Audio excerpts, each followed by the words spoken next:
હાલો YouTube family, આપ સૌનું હાર્દિક સ્વાગત છે। આજે આપણે આવી ગયા છીએ ભાડલા ગામમાં। તો ત્યાં આપણે ગેલમાના દર્શન કરશું અને ભૂતરા દાદાના મંદિરના પણ દર્શન કરશું। અને આ ભાડલાની ગેલમાના નીચે છે ને મંદિર નીચે વાવ આવેલી છે, તો તેના પણ દર્શન કરશું। તો ચાલો આપણે દર્શન કરીએ। પહેલાં વાવના દર્શન કરશી અને ત્યારબાદ ભૂતરા દાદાના પણ દર્શન કરશી। તો ચાલો આપણે દર્શન કરીએ।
જ્યારે સમયમાં કાંઈ નહોતું ત્યારે હાથેથી કોતરીને બનાવતા।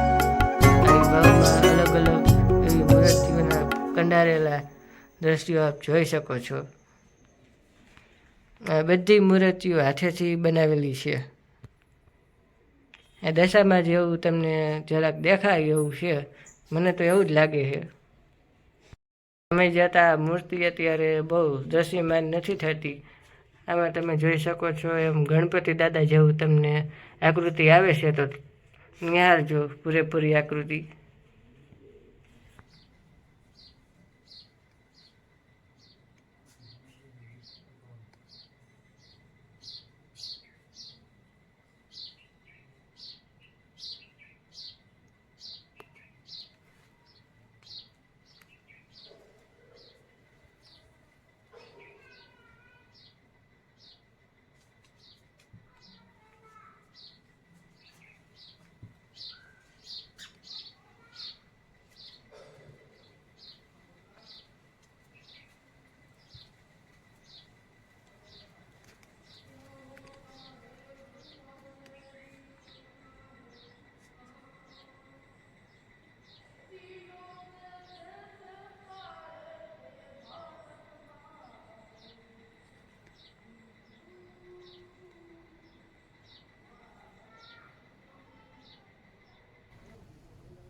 આ ગેલમાના મંદિરે 100થી પણ વધારે ગાયો અને તેઓની જગ્યાઓમાં ભાડલાની જૂની એવી ગેલમાની વાવ પણ કહેવાય છે। અને ત્યાં વિષ્ણુ ભગવાનના પણ ફોટા અને શિવજીના ફોટા, ગણપતિ દાદાને એવી બહુ જ સારી એવી વ્યવસ્થા કરેલી છે। તો તે વાવ 724 વર્ષ જૂની છે. તો મારી પાછળ તમે જોઈ શકો છો એમ આ મંદિરનું બાંધકામ થઈ રહ્યું છે. તો મારી પાછળ છે આ મંદિર.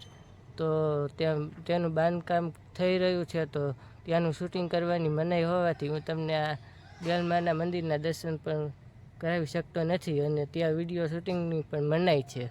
તો તમને ધજાના દર્શન કરીને ધન્યતા અનુભવ એવી આશા રાખું છું હું.